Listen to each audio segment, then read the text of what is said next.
Hey gang, it's Martin again here with CoinRingUSA.com, and in this next video for the CoinRing Making A to Z series, I kind of wanted to just talk about a basic topic, but it's nonetheless one that has definitely come up for individuals. I myself wear this Morgan silver dollar. It's a size 12.5. I wear this on my index finger, and when I'm out and about, a lot of times I get comments, and you'll see if you've just started into coin remaking, or obviously if you've been making them for quite some time, you'll know that people will start commenting on your ring.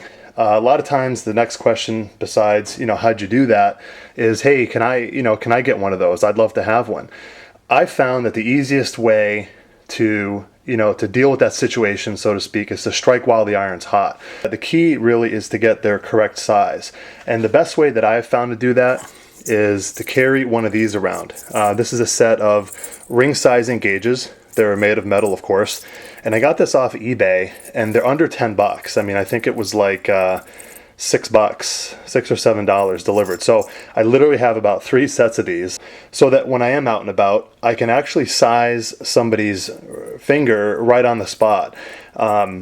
If you don't want to do that, you don't necessarily have to get these. Another option when I first started out, was I would tell individuals to go to their local jeweler. After getting their contact information, if it was a stranger, obviously if it's somebody that's easy.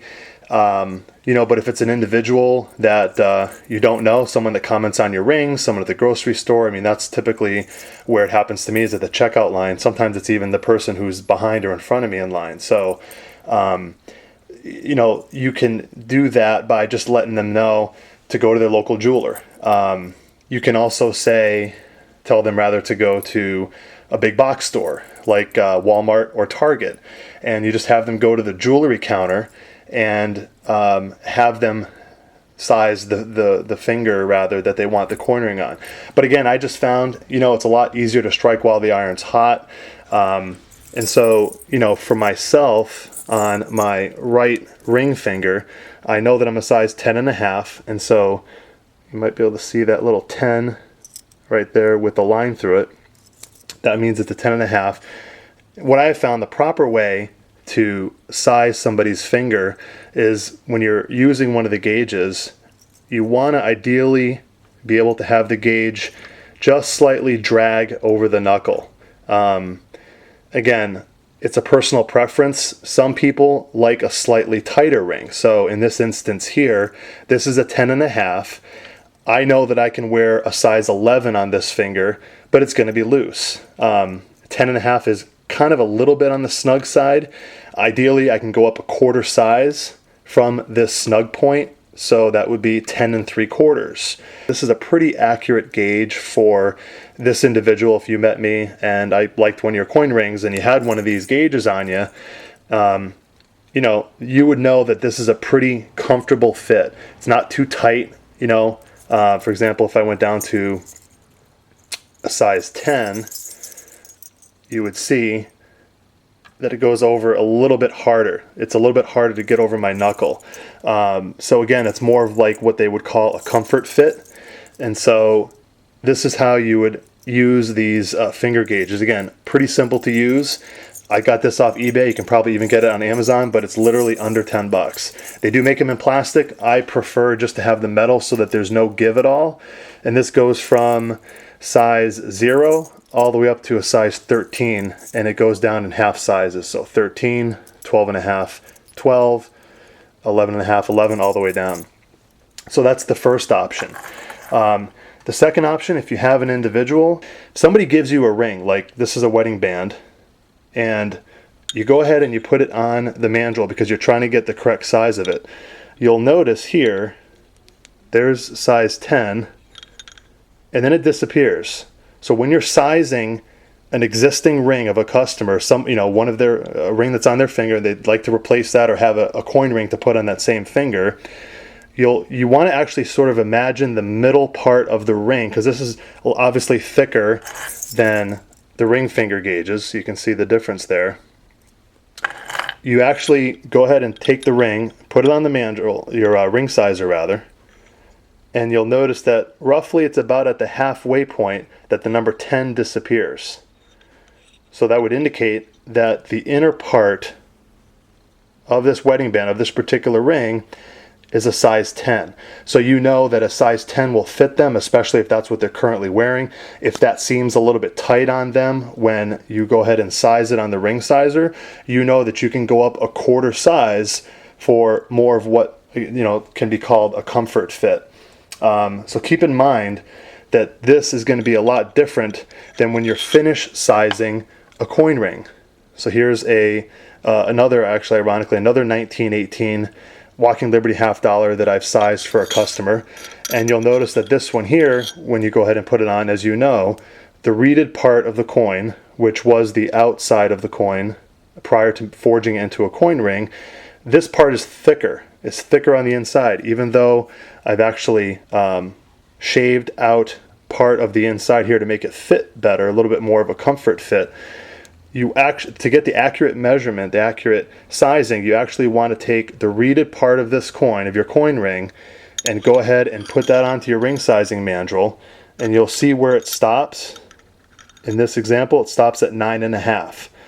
And if I flipped it around and put this part, which was the center of the coin, forged out now, you can see how it's thinner. If I put that on the ring sizing mandrel first and drop it down, you can see through there that it actually goes beyond the number 10. It goes down to about a 10.25. So there's literally 3/4 of a size difference. But again, the key is that you want to actually size it from the reeded part of the coin. Because it is thicker, that's the part that's going to be making full contact with your individual, your client, your customer, whoever, the person's finger. So again, you want to make sure that you size from the reeded part, not from the center, as I had done with this regular ring. I'll call it a regular ring, it's a wedding band. So remember, you want to size this from the center, and your actual coin ring that you're making for a customer is going to go ahead and that's going to be sized from the reeded part. The last thing I want to show you guys here is a sheet of paper that, if you don't want to actually buy one of these, again, like I said, they're really inexpensive.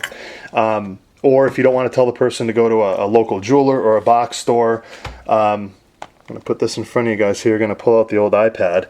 If you can see that website URL up there, CoinRingUSAblog.com.